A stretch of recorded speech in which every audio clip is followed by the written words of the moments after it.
যেভাবে বাড়ছে জাপান এবং ভারতের বাজারে রপ্তানি, বিশ্ববাজারে নতুন গন্তব্যে বাংলাদেশি তৈরি পোশাকের রপ্তানি বাড়ছে। বিশেষ করে জাপান এবং ভারতের বাজারে এ প্রবৃদ্ধি চোখে পড়ার মতো। চলতি 2024-25 অর্থবছরে জুলাই থেকে মে এই 11 মাসে অপ্রচলিত বাজারগুলোতে মোট 604 কোটি মার্কিন ডলারের তৈরি পোশাক রপ্তানি হয়েছে, যা আগের বছরের একই সময়ের তুলনায় 6.79% বেশি। রপ্তানির এই নতুন গন্তব্যগুলোর মধ্যে শীর্ষে রয়েছে জাপান, অস্ট্রেলিয়া, রাশিয়া, ভারত এবং দক্ষিণ কোরিয়া। এর মধ্যে সবথেকে বেশি প্রবৃদ্ধি হয়েছে জাপান এবং ভারতে, যথাক্রমে 10 এবং 17%। অন্যদিকে অস্ট্রেলিয়ায় রপ্তানি বেড়েছে সামান্য 2%, আর রাশিয়া ও দক্ষিণ কোরিয়ার রপ্তানিতে দেখা গেছে কিছুটা কম।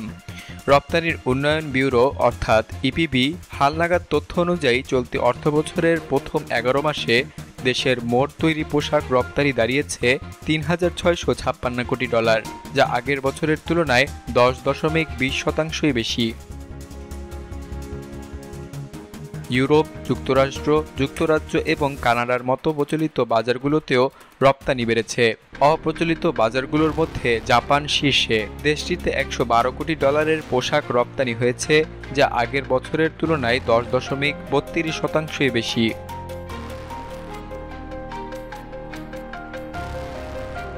অস্ট্রেলিয়ায় রপ্তানি হয়েছে 76 কোটি মার্কিন ডলারের, মাত্র 2% প্রবৃদ্ধি নিয়ে। তৃতীয় অবস্থানে থাকা রাশিয়ায় রপ্তানি 31 কোটি ডলার, যা গত বছরের তুলনায় 9.5% বেশি। ভারতে রপ্তানির প্রবৃদ্ধি সবথেকে বেশি হলেও সম্প্রতি ভারত সরকারের একটি নিষেধাজ্ঞা নিয়ে দুশ্চিন্তায় রপ্তানিকারকরা। চলতি অর্থবছরের প্রথম 11 মাসে দেশটিতে রপ্তানি হয়েছে 61 কোটি মার্কিন ডলারের পোশাক, যা আগের বছরের তুলনায় 17.35% বেশি। অথচ মাসখানেক আগে ভারতের স্থলপথে পোশাক আমদানি নিষিদ্ধ করা হয়েছে। এখন শুধু নবসেবা এবং কলকাতা সমুদ্র বন্দর ব্যবহার করেই রপ্তানি করতে পারবে বাংলাদেশ। রপ্তানিকারকরা বলছেন, স্থলবন্দর ব্যবহার করে 7 দিনের মধ্যে পণ্য পাঠানো যেত। এখন সমুদ্রপথে সময় লাগছে 15 থেকে 21 দিন। ফলে ভারতীয় আমদানিকারকেরা আগ্রহ হারাচ্ছেন।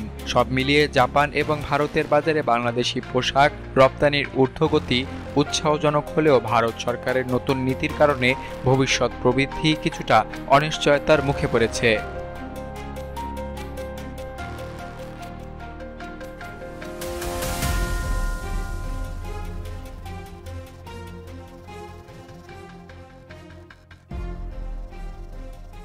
সকল প্রকার খবর জানতে এখনই সাবস্ক্রাইব করে রাখুন আমাদের চ্যানেল বাংলাদেশ কণ্ঠে।